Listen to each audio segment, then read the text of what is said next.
Welcome, Kelly Jo. Thank you. I think maybe you introduce yourself.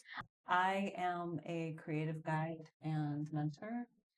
I'm a body-based creative guide and mentor, and I work with individuals that uh, feel they might have some depletion or disconnection from their spirit and their gifts, and just feel like something is off and maybe can't even place what. Through the connection to the body and through tapping back into their creative life force, um, helping really just guide them back to themselves. Because at the end of the day, I'm not really fixed. There's nothing to be fixed. Our greatest gift is who we are. So a lot of people just need some support and some witnessing around coming back home to themselves and their gifts and their divinity within. So I support people doing that through creativity, through the body, and then through writing and through rituals. I love what you just said, that it's about just coming back to yourself because we are the greatest gift that we have. Because I think a That's lot so of nice. times in these industries with healing, it's very easy to think that there's something wrong and that there's something to fix. Mm. And there's like an optimization of the self that we all, I feel like, has been conditioned into a lot of us, especially. Um, I don't think especially women. I think all of us, because I see men struggling with this too. But knowing that there is, you have the answers, you already have them. It's just being in connection enough to listen and to trust and to have somebody there. Let's go back a little bit. Sure. How did you get here? What led you to your own healing journey, and then now to the space where you help you help other people heal? Sure. When I was about 8 or 9, my mom was diagnosed with cancer, and my parents were also like just about to go to divorce, so there was a lot sort of like crumbling around me. My mom survived, and she's okay. But at the time, I remember it was around Halloween, and I was at my kitchen table, um, being like, thinking like, oh, what happens if she dies? My dad can take care of it. But as I'm doing it, I'm making my Halloween costume, just like ripping it up. It was a zombie costume. I was like tearing it, putting coffee grinds on it, and just like, and it was a moment of like me having this realization through this just making of a costume. And I remember saying this out loud, and I don't actually believe this is true, but I said out loud to myself, like, if my mom dies, I'm going to, which like no child should have to hold. And that wasn't true, right? But there was something about using my creative life force in that moment that held me in a wider web of support that I really needed at that moment. So it was always knowing that when there's chaos going on around me, my creative energy, that I very much believe that our creative energy is our spiritual energy, is all of our spirits. And I'm not just talking about artists with a capital A. Anything that we are outputting and have an idea and then integrate that idea into the world comes from, I think, a very wide web of support. So I learned then that no matter what chaos is going on around me, my creativity can hold me. I know I was always a dancer, and then I went into acting and was an actor for about 12 years. As an adult, I acted from the time I was acting and directing and producing from the time I went to school for my undergrad for acting, and then did it for about 12 years and had gotten married and divorced in that time. And throughout it, that through line was there, you know. I was directing plays, even like going through the divorce and like coming out of a marriage that was just not a great situation to be in. I noticed that was when I would ramp up and I would like do more output of my theater work. So that through line was always there and was always there to carry me. At a certain point, and I was still acting on and off, but at a certain point it was like I needed more stability. And that's the story I told myself. And a lot of it was true.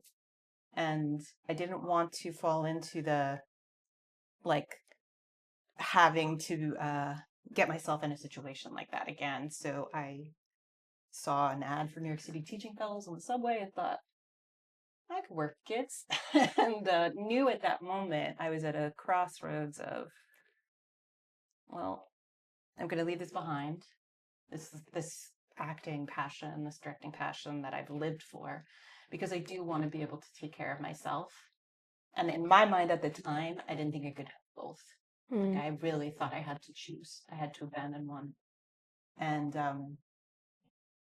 started teaching and got my master's paid for and paid off on my debt, and which I'm very, very deeply grateful for. So I decided to go for the fellowship, and the plan was like I would do theater in the summertime, and that just never happened. And this time I also got remarried. I had a child, so the stability and the job, and learning so much from the job, I'm very grateful for, and I don't regret any of it, because honestly, the 11 years I spent as a special education teacher in the public education system really helped me be like uniquely placed for the work that I'm doing now, because it taught me how to hold space, and it taught me how to work with lots of different personalities, and then showed me like the vulnerability of people that want to, like step in to take risks. Like it really was the perfect thing to support my journey now.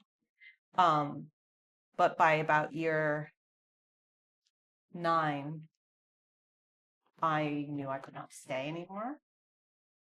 And I also didn't know what to do, because I had gotten to a point with myself and my relationship, and I think that was really the sort of the knowing, was seeing that I felt very disconnected from my partner, who is a wonderful partner, and disconnected from being in my family and being resentful towards them and not even knowing why. And really having a moment, we were in, my husband and I were like toying with like couples therapy, and should we do it or should we not do it? And then he was at basically a point where he just like put up a list of therapists and was like, let's sit down and pick one. Because, and at the time I was like, I'm not doing anything wrong. Like, this is all the problems we have are like, this is you, buddy. Right? I'm not doing anything wrong. I was completely convinced that it was like, had nothing to do with me. Financially, we were in a situation where I was a little bit more the stability and the insurance, and he was working his way through starting his own business and everything. So we got to we went away on a trip. We went away to Mystic, Connecticut, and we were, trying to connect. And he had just started Julia Cameron's book, The Artist's Way, which is a 12-step program. It's called A Spiritual Path to Higher Creativity. He was like in week 2, and I remember he had the book with him, and he like put it on the table, and he said, "It's really helping me. I think you should do it." And I looked at him, and I like venomously was like, "I don't have time for that." And he didn't give up, and he like nudged the book over to me. He was like, "That's exactly what you should." So we did it together. And from like literally the second I opened that book, it was some sort of portal back to myself and back to my path. Because within a week, I said, yes, okay, like let's find a couples therapist. And that was when I met Gretchen. I started working with her one-to-one, and she does a practice called authentic movement, which is in relationship to the body. It's listening to the impulses of the body. And when I started working with the body, and then finding another movement group called Body Temple Dance, which is founded by Adriana Rizzolo, which is intuitive, guided, energetic movement that's rooted in the body and in somatic education, and also helps to sort of connect the emotional world into the physical and the creative energies, and alchemize trauma that's been felt in the body or pain that needs to be kind of come up and to be felt. Once I started doing all these three things simultaneously, I started being more connected to my husband. I started being in more connection with myself and my child. And after about a year, and it was a really tough couple session that I had where, my therapist asked, I think it's time that you start tending to your own dreams, because I was trying to sort of like blame something, my husband. And I, about a week later, was like, what do I want? I'm thinking of this journey and all these like different elements of this journey. I was on an artist day and I walked for a walk, and I was in my town, Nyack, and I passed like a flyer that said, local poetry reading with a local poet. And I got like real judgy and was like, this is going to be tragic. Like, that's probably going to be awful. Like all of the things, right, that you do when you want to do something for yourself. And I was like, just go, Kelly, just go. Even if it's tragic, you win. And I went with this like powerhouse poet, and she was amazing. And I like really liked her vibe, and her words were so powerful. And I like went up to her after, was like, do you like happen to know a writing community? I'm trying to get into one. And she was like, actually, I run one. Oh, wow. So all of these things kind of aligned at the same time. About a year into that journey, once my therapist was like, what do you want to do, essentially? And I couldn't really answer her. A week later, I was like, I would love to do this for other people. Is that like a thing? Are there like coaches and mentors for people that feel disconnected from their creative spirit? And I looked up it in Google and was like, yeah, it is a thing. Okay. And there weren't too many people doing it, but I was like, okay, I want to do that. Can I do that? And started reaching out to people in the circles that I was in and said, like, I want to feel this out and see if it feels good. Like, would you be interested in coaching? About a week later, I did that, and they said, sure. About 6 of the 10 said yes, and I started seeing how it felt. And then by October, just started working in group as well as one-to-one, and then did that for about a year of my teaching of what this was. And then knowing that like I really couldn't get this up and running without sort of abandoning the teaching career, and got to a point where had a situation with the teaching where it was like very clear that it was time to go, and talked to my husband about it, and he was like, I think that we can make this work. And he was supporting me. We kind of flipped, and now it's on its feet, and this is what I'm doing. I'm curious. You're saying that you, as a child, when you were experiencing like something really difficult, you found that when you tapped into your creativity, right, it sort of helped you through it. Where do you feel you lost that?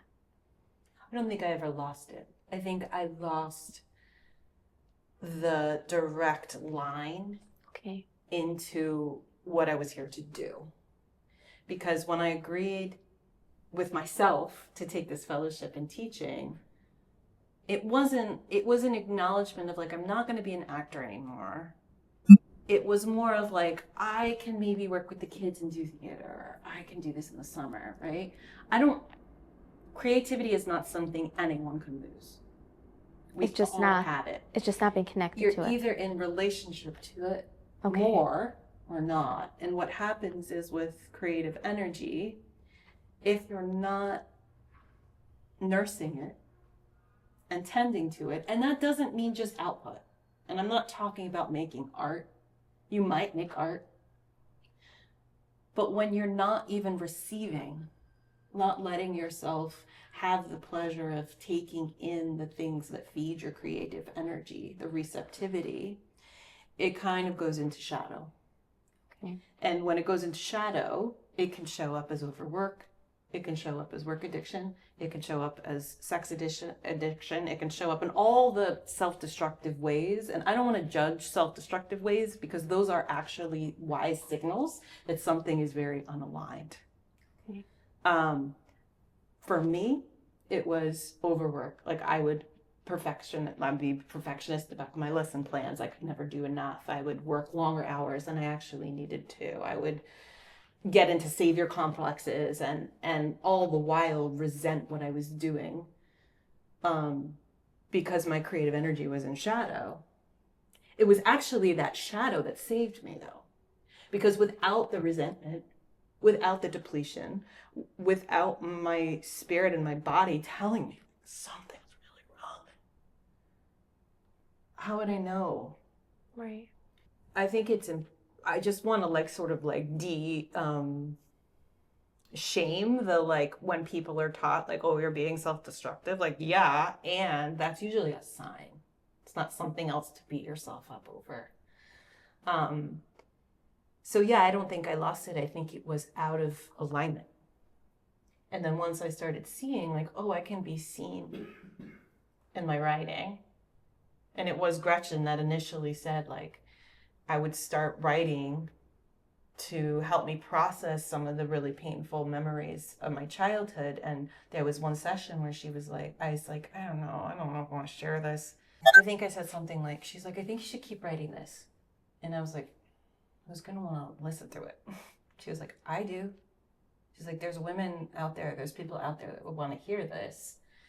And, you know, then being seen in writing circle, and then being, you know, that led to like me performing again, performing my spoken word poetry in front of people. Like, it was one thing after the next where these parts of me that were really looking to be seen got seen and got held and got witnessed without punishment, without rejection, you know. So when I finally started to get it, and this is a constant process too, right? Like, this is not, I'm not cured, no one is cured, I'm not on the other side of it. It's always expanding and contracting, right? And I feel like that's important, and I would want anybody listening to this to know that like there is no I'm on the other side of it. There is a constant like working with it, and it's how we work with it and how we relate to each other and how we relate to ourselves and how we relate to the divine, whatever that is for us, that allows the movement, that allows the expansion. But there is no expansion without contraction, right? Wow. I feel like a lot of times in healing, we're always looking for like, oh, I thought I was done with this. Yes. Right? Yes. But like that is, you're never done with it. You can learn different ways to relate to it. And if we learn to relate to it, then it doesn't have so much of a grip on us. And creativity and expression and receptivity and filling the well is one way to relate to these parts of us that have been through pain or trauma or have been rejected or thought that we're too big or not enough, right? I'd love to go into like the actual understanding of what creativity is. Like when you're discussing creativity, what do you mean? I mean, it's such a broad umbrella, but I think for me, creativity is the integration of the soul into the world. And for some people, that's painting. And for other people, that's podcasts. And for other people, that's a nail salon. And for other people, that's a quilt. And for other people, that's, I mean, it is not art with a capital A. It might be, but I think that's where a lot of shame comes in around like, I shouldn't be with this part of myself because it's not important. But I think these things, these pleasures, these desires that we have is like, oh, I could do this little thing. It's not, first of all, a little thing. Anything that you have an idea in your mind, anything that you want to make, that's creativity. And it doesn't have to be an Oscar-nominated movie. It's no less important. The small thing, the painting your nails teal or whatever it is for you, that little thing that you might deny yourself, is also a way. There's something inside that is expression that wants to be seen. That's something that's coming from somewhere else. So yeah, I think creativity is integrating the integration of the soul that then goes through the mind and then comes out. I mean, it's magic. Oh my God. You have to repeat that. You have to repeat that. No. No, this one. That creativity is the integration of the soul that goes to the mind which comes out. And then it's magical. Like it's a reciprocity, right? And that's why I feel like it's healing, because it no matter what it is, whether it's a piece of bread, right? That's creativity. Somebody made that bread. Somebody had an idea, like, I want to bake a loaf today. Oh, I'm going to put it in the oven. And there's something about that integration into lived life that then affects somebody else. So creativity is this idea of you have a desire inside of you to create something, to do something, to make something, or even do something that you enjoy doing. Yes. And letting it come out. Yeah. And taking the action. And when you are in a state of creativity, you're in a state of alignment. And you're being held by something that's bigger than you. Now, let's say I have a hard time connecting to my creativity. What can help me connect? It's a balance of how are you filling the well? Living in patriarchy, we are taught that even when we're creative, we had better be doing something good. We had better be doing something important. We'd better be doing something big, right? And in that, there's a lot of blocks around it, because then you're talking about, well, where do I begin? Like, what do I have to say that's so important, right? So if I would say anybody's trying to get back in touch with their creative life force, which is already there, right? It's there, probably needs to be nourished and fed and held. So I would say community and support, thinking about if you have an idea, like, oh, maybe I want to go to a little trip for myself. Who's safe to tell that to? That's going to be like, yeah, you should go. Like, you should go do that. Like, knowing who your safety circle is and allowing that time. And the thing is, not everybody has that time. Not everybody has 90 minutes a week to spend by themselves, especially parents. But I think anybody too. I don't want to say, oh, parent, non-parent, because it's just hard, because everybody's just doing their best and there's so much to do. Resourcing, which is a practice I learned from my mentor, Adriana Rizzolo, is when you're just literally looking around yourself and asking for some support. And it could be something natural like the sky or a candle, but allowing yourself to receive that wider web of support, even for 5 minutes. Allowing something bigger to hold you. I feel like that is a small thing you can do for yourself in little increments.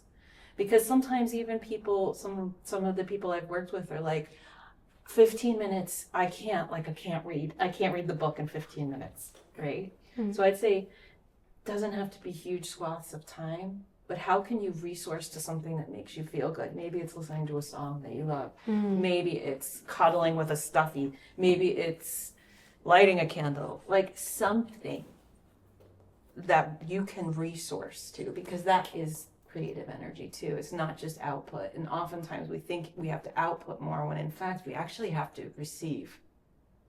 Receiving's hard too. What does receiving look like? Receiving could be physical pleasure, like sometimes it's just going for a 20-minute walk. But it's different for every person. And I would say that if you're really like, something's off and I can't place it, tell somebody that. Yeah. Don't hide it in shame, because there's nothing. That's wise. Like that's the first signal that you're on the road, right? Yeah. And then just start talking to people that you trust, and maybe making a list of things that like, what would be nice to do that I don't allow myself to do, and try working with one of those for 5 minutes if you can. Yeah, what are some things that I don't allow myself to do? Yeah, and let's what are do you it. denying yourself? Because the pleasure is so important. The receptivity is so important, because our creative energy and our creative life force is very much tied to our inner children. Because when we're children, we're shameless, and we need the support, and we need the fun, and we need the play. And play for adults looks very different than play for children, right? But thinking into like, what can I do that's gonna really light my fire? That's not necessarily output. It might be painting. It might be like doing another thing, but it's both. I'm curious. If, let's say, for example, when I was a kid, I liked to paint, right? And today's days, it's hard for me to actually allow myself to paint. If I forced myself to sit down and paint, would doing the action connect me to my creativity? It might. Like backwards, we're going backwards. It might. And I've had people work with this, and sometimes I find some people are like, it actually made me kind of sad because this is what it brought up in me when I was, and then other people were like, I did it. Some people, need that, like, I want to work with this edge. But I would say that that's one way to do it. And another way would be like, well, if I can't bring myself to paint today, and that's what I want to do, but the block is just too big, what's another way you could indulge that in a smaller way? So maybe you, on your phone, look up a painter that you love and just look at it. Oh, I like that. Or maybe you go to the, Target and you just buy some paint. See what happens. Or maybe you go to a museum or you indulge it in a smaller way that feels a little safer. Okay. Because, people know what they need at the end of the day, right? But too much, too fast, too soon, which is essentially what trauma is, can sometimes create more blocks. So you just got to know what you're ready for. But I'd say that, like, not doing it alone, because I'm curious, I only had the experience of Artist's Way when I did it with my husband. I mean, a lot of people that are like, oh, I picked it up, but I couldn't get through it. Because it does bring up, it is a high octane book. It's powerful and it's brilliant and it's rich and it's thoughtful. But because I find it does ask people to really come to their edges, doing it in isolation, for some people, not all people, but for some people can be a little bit destabilizing. And then there's shame around, oh, I picked it up and I didn't even get through it, right? Yeah. So I'd say having partners is always great. Community and support around it. Yeah. With somebody that is, Julia Cameron in her book, Artist's Way, she talks about like the wet blanket. Like, don't ask the wet blanket to come with you doing this thing. Like, ask the person that's going to be like, yeah, let's go. Like, let's do it. And not everybody has that. What is the Artist's Way? What's this process? It's a book that guides you. The Artist's Way was written, I believe, in 1992 by a creative guide. Her name is Julia Cameron. It's a 12-week program. Okay. That helps people that are blocked, some people that are, are very deep into creative paths and work, kind of unblock, or people that don't consider themselves artists. But the teaching that I've learned from reading that book, and I've read it 3 times, and I've held a course on it. I very much believe in the framework of the book. It takes you through the 12 steps of what she calls a creative recovery, which involve basic tools like doing morning pages, which is 3 longhand pages in a journal every morning, journaling, and then an artist date a week. That's a date with yourself. That's a date with yourself. Supposed to be done in isolation, 90 minutes. Anything that she calls fills the well, right? The receptivity part. And I found doing that in company with being held relationally with my therapist, with her background in somatics, being held in a writing community and writing more, and being held in the somatic education community, body temple dance, and working with my husband, that like cocktail was what worked for me. So the Artist's Way, is it fair to say that it can be for anyone that's blocked from their creativity? I would argue that it's for anyone. Because so it's not necessarily for that artist that's blocked and can't draw and can't write now. And I stole it from her when she said that everybody's creative. I believe that too.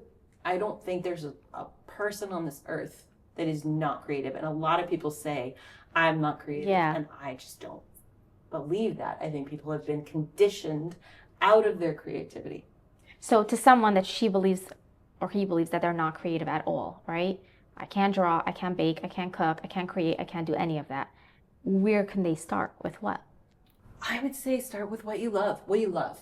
Because what you love and your desire, what you desire deeply, that's a direct line into your creative spirit. I'm curious to hear from you. How does movement actually help someone? How does that help them release either tension in their body or even be able to like identify something that's been held up inside? Yeah. Because the body does hold so much more than we realize it does. Yeah. The body isn't like sort of like a filing cabinet, right? Like our minds tend to be. The reason it's so important, I believe, in this work, and also from the things that I'm learning, so this is a just belief, this is part of the training and the research behind it, but the body basically, when we experience things that are significant events, right, that are traumatic, and it might be trauma with a capital T, but there's so, I mean, we all experience trauma living in the world, right? And trauma is something that happens too much, too fast, too soon, without support to hold it and without repair. And this often happens, when this happens in childhood and throughout our lives, it's sort of a pattern, something that's significant that's happening. The body kind of, when it's working in relationship to the mind, when the body and the mind are working together and they can process it, it resolves. But because we all experience different traumas in our life, this too much, too fast, too soon, no support, no repair right around it, the pattern doesn't get to resolve. So the patterning is in the body. And then we grow up, we go through different experiences, and the body doesn't know that that thing that happened isn't happening again because it's never been resolved.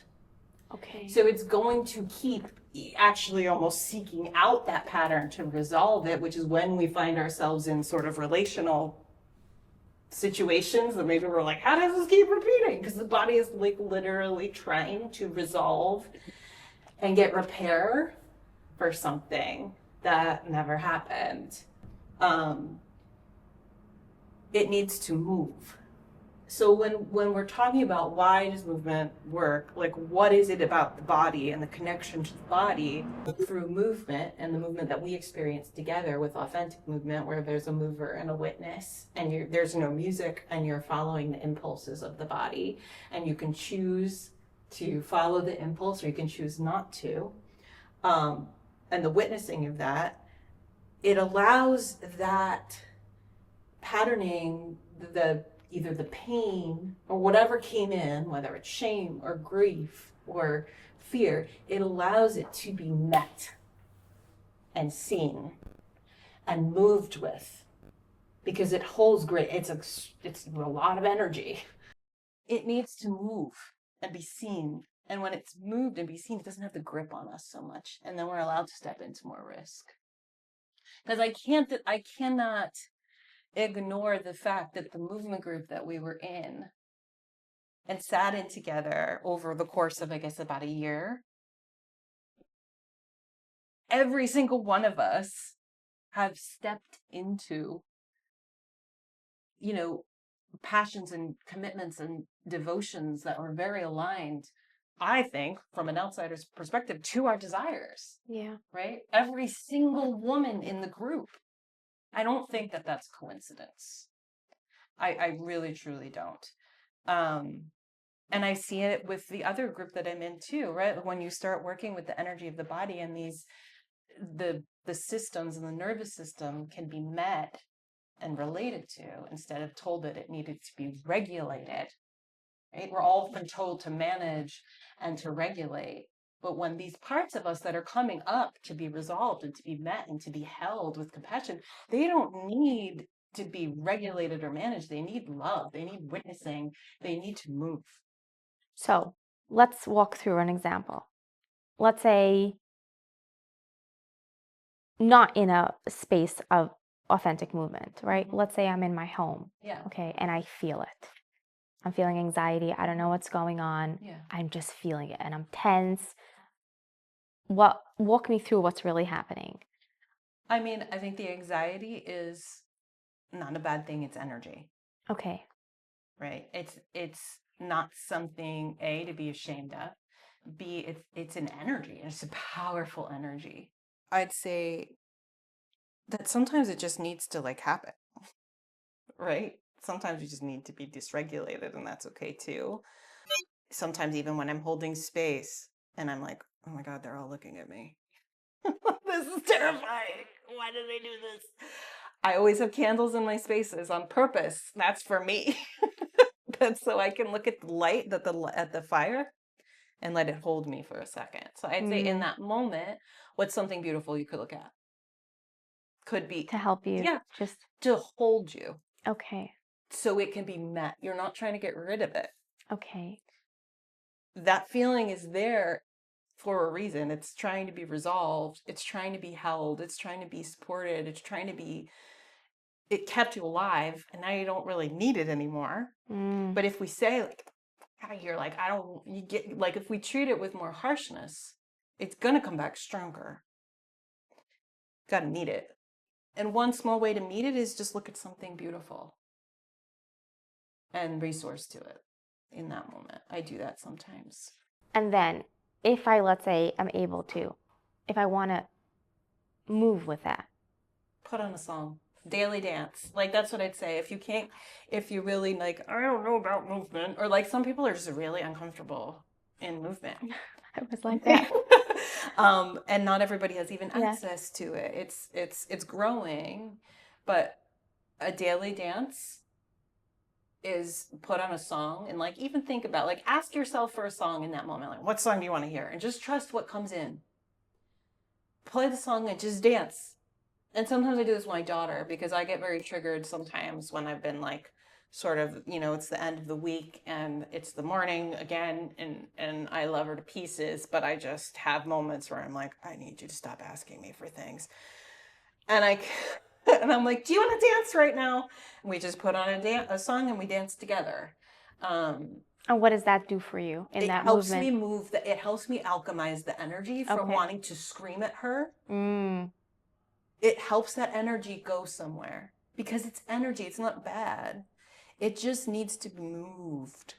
And you can transfer it into a different space. You can alchemize it. Okay. Right? And Okay. sometimes you can't. Okay. And sometimes you can't. Right? I think for me, because I think all of us, our wounding is relational. Therefore, it can only be healed in relationship. I know that because my daughter is 6 or my husband, right? Like I know when I'm getting venomous and I can feel the venom rising and I know I'm going to cause a rupture. That's when I'm like, I dance. And for some other people, it might not be dancing, but I do think some connection to the body, which is why I think people are like, I gotta go to the gym, or I need to take a walk, or all of those ways, because we live up here. But once we start integrating into the body and allowing energy to move, of course it feels good. Because that's energy that's got to go somewhere. Now, I'm curious. When I put myself in authentic movement, right? So I'm going into a group setting, I'm going into a session. When I tap in, am I able to tap into those parts of my body that were quiet until now? Or that I sort of like shut up? That's all your choice. But is it there that I'm able to access it? Because think about it. Let's say the person that went through trauma, or let's say they went through physical trauma or sexual trauma, even trauma that didn't happen on their body specifically, but some form of trauma, right? And they're not in therapy and they're not dealing with it. But if let's say they do choose to go in and do the authentic movement and they learn to listen to their body and the impulses that it has, would they somehow be able to reach that through that? I think you can absolutely access it. And I would say that it's the choice of whether you are ready to or want to, and also like who's holding it. That's an important part of any container. Like I've been very, very blessed where I've found teachers and healers that really know how to hold space safely, right? So I would say if you're curious, and it's also, I think, something to offer is that oftentimes when we start, I know when I started moving, there was all of this like emotion coming up all of a sudden. And then I was like, what is this? What did they do to me? It's all about remembering that we have choice, that there's a part of us that is always free. And we can make those choices. And you don't have to do anything before you're ready, right? Consent is so important when you're working with the body, when you're working with any of this. I just want to say too, like I am trained in body temple teacher training. But I would say that for people that feel like I want to experience this, it would be very important to know, to find the right person, because there are somatic therapists, there are somatic healers. There's a lot of resources available for that, because I do think that it has to be held safely and around consent for the person. Let's go into body temple for a minute. What is that? So body temple was created by Adriana Rizzolo. It's an energetic, intuitive, guided movement practice that connects the emotional body to the soul body and to the creative life force. It has roots in 5 rhythms. For me, I found it and couldn't even honestly tell you why it was helping me. I just noticed that like the first time I tried it, I felt more alive than I had felt in a long time. What is it that you're doing? It goes through 3 phases Okay. that works with the body. So there's one phase that's called unraveling. Okay. That is loosening of the joints. It's working with like circular spiral motions that allows the nervous system to sort of just resource with the waters of the body, resource to the space around it. And then the second phase works with healthy aggression, which is more compression and a little bit higher activation of movement. And this is all to music. Okay. And it's guided. So the teacher is inviting people to do certain motions. Like in the first phase, we do a lot of spiraling, because when you're working in spirals, it allows for the body to really just loosen and open. And then when you're working with the healthy aggression, there's more like tremoring and jumping or compression. And that allows for that, like, sort of that energy of like anxiety sometimes or rage, or things that are considered like too big for that energy to sort of like move. And then it comes into surrender, which is usually, laying down and just being present to what is in that moment as a connection to the soul, and seeing what the spirit is kind of coming, like bringing through at the end. It is non-religious and very spiritual at the same time. Yeah. And that's part of all the lineage that I'm in, whether, it's creativity. I think creativity is absolutely a spiritual practice. So for me, when I started doing that with these other things, and then also it's done in community. The community element is essential to it. You can absolutely, I have done it, like if I'm like really just like I feel a big energy, you can absolutely do it on your own and take yourself through the 3 phases. But it is more potent when it's held in community, because these parts of us are wanting to be seen and be around other bodies and feel that, because that is who we are as human beings, right? Is that similar to authentic movement? It's some form of movement. It's movement. It's guided. So authentic movement is not guided at all. It's about the mover and the witness and just being with the impulses in the body. And it's not to music, right? This is body temple dance is set to music, and you can, as a teacher, like it's really fun to think about it. And there's usually around a theme, right? And thinking around like how you want to take people back into themselves through the body. We were together in an authentic movement group. And at first when I signed up, I was like, oh, I don't know, okay, maybe. Like Gretchen was there, so I'm like, okay, has to be something. And when I came, and it's this idea that like everyone is letting themselves listen to their body and move in whichever way their body sort of signals them to move, right? And there's like the teacher that's watching, and then but everyone else is also watching. And when I first sat there that first night and I was looking at all of you, I thought, you guys are a bunch of weirdos. I'm never doing such a thing. Pay me as much as you want. I'm never, ever doing such a thing. But I came back the next week, and I came back the week after, and then I said, for me, you're going to try. I always wanted to ask you what made you come back. I don't know. I think I was in a place where maybe I had a feeling that it would help me. And I remember the first time I went out, I came onto the, I'm going to cry, but it's fine. And I think it's important. I came out onto the floor, and someone started laughing. And so not only was it hard for me to come out, but then someone started laughing, right? And the next day I experienced like a panic attack. Yeah. But what it did was that it opened up something inside of me. It made me realize how I had this fear of A, being seen, right, by people, and then B, because the laughter, right, was my biggest fear. That's why, because I thought this was weird. And then I went out and I was weird and someone found it funny. So there just went my whole, thought. Yeah. But when I was there and I was listening to myself, I connected to something so much greater, almost like in a connection to like God in some form of way.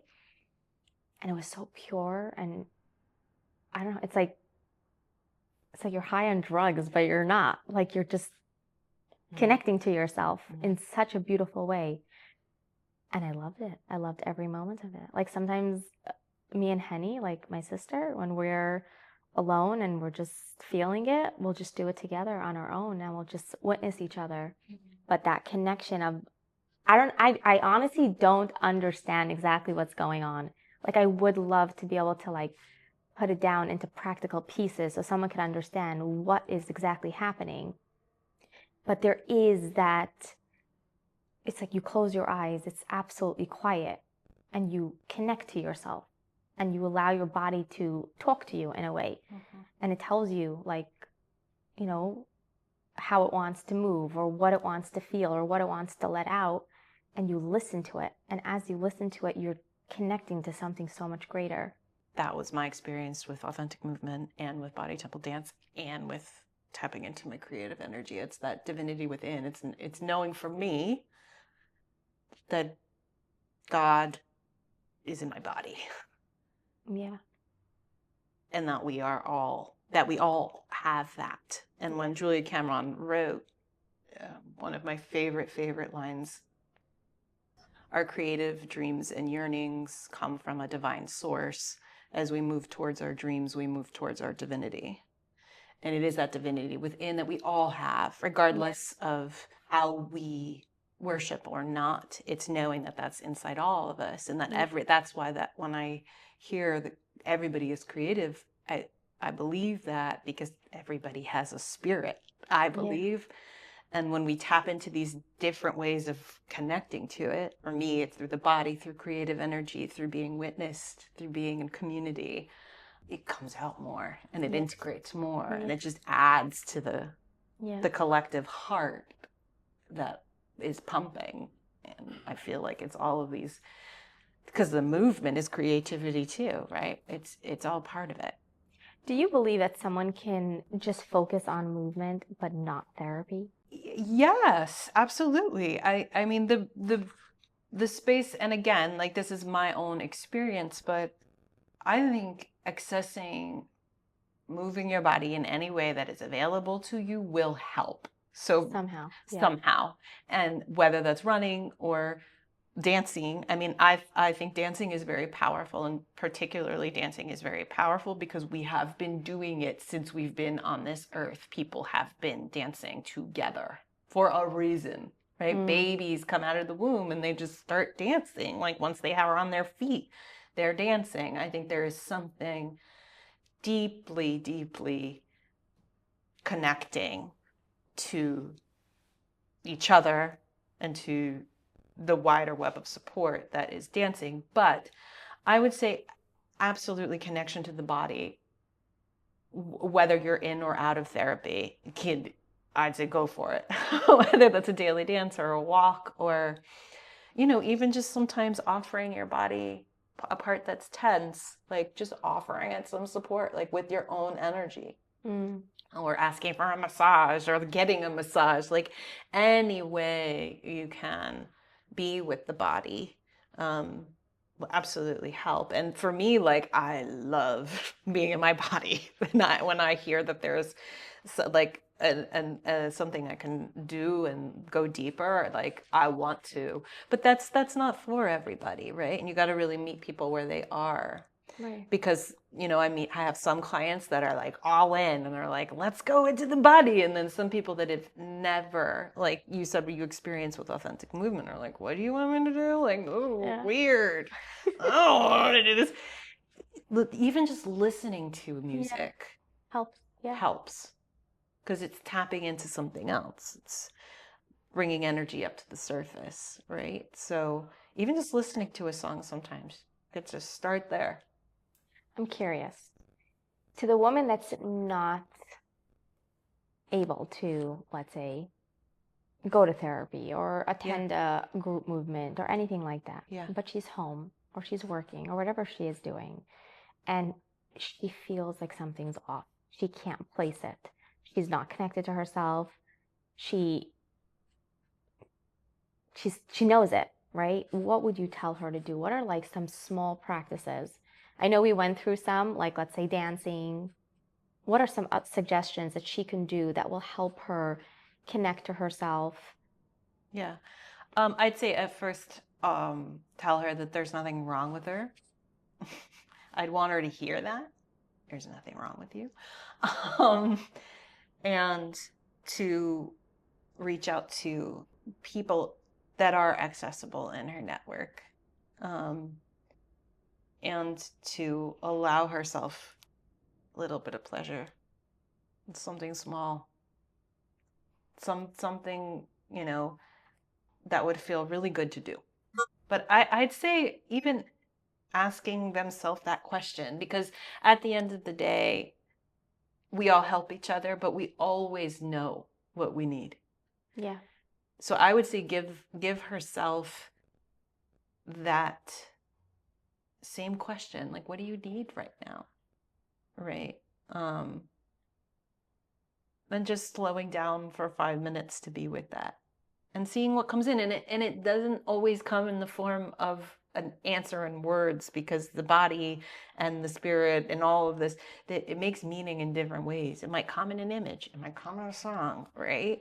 But I'd say give herself a hug and let her know there's nothing wrong with her, and that she always has choice. I would want her to hear that, and I would want her to, be like, what do you want? Like, what's something fun that we can do? And what are some like practical things that she could do to help her connect to her creativity? She wants to connect there. She wants to get there to, you know, her soul, that space inside of her.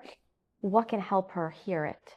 I think that having a journaling practice is helpful for me. Some people go into shame spirals over journaling practices because then they don't do it or they feel, but I would say by yourself, and don't make it too serious, right? Go to like the Dollar Tree and get a bunch of fun notebooks or a notebook and some fun pens. Like make it sexy, right? Like make it fun for yourself. And if you can, and this is the basic principles from the artist way, 5 to 10 minutes without any pressure, just like brain dump. And with time, right, truth comes out. That's one way to connect in. So I also want to be mindful of like, you don't want to add to the list of things to do. But for me, that practice is something that I still do. And I began my creative recovery 3 years ago now. And morning pages are something that, like, if I skip them, I feel it.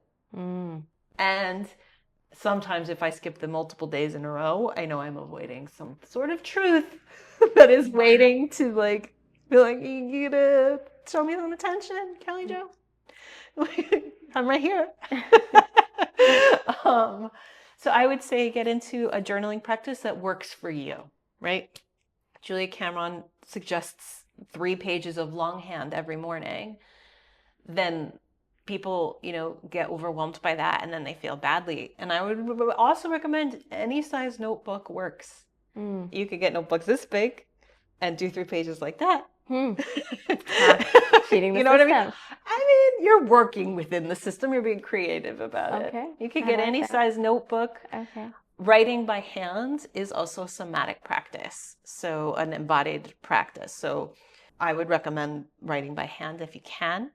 But yeah, some practice and create a ritual for yourself, right? Like routines and rituals is a reason little kids like routines, helps them feel safe, right? And these parts of us that are coming out of such deep shame often needs a lot of safety. So if you are going to start a routine that's like, okay, I'm going to write in my journal for 10 minutes every morning, what do you need to make it comfortable? What's the reward you're giving yourself after? What do you like? Where do you want to do it? Right? If you have those luxuries. And if you don't, how can you work with that? Right? Like right now, my morning pages is my daughter's next to me and I can get 15 minutes because she's 6 years old. And that's like the bandwidth that she has for me to like sit and entertain herself for 15 minutes. And I have my coffee and I have a blanket. I would much rather be in my temple that I've designed for myself in my office and be in there with the light and the things and the candles. But that's not what I'm working with, This is what I'm working with. Finding that space within what you could give yourself. Find a way to know you have choice.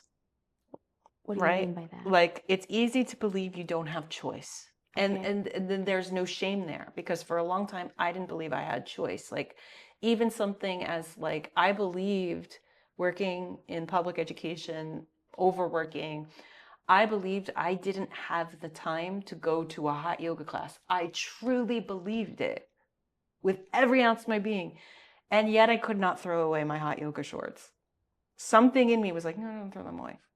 And then I started the Artist's Way and I was like, oh, wait, I can go. Kevin can take my daughter. And again, I'm privileged. I have that support. And I'm not saying everybody has that support. What I'm trying to say is I was convinced I didn't think I had the choice, and I had it.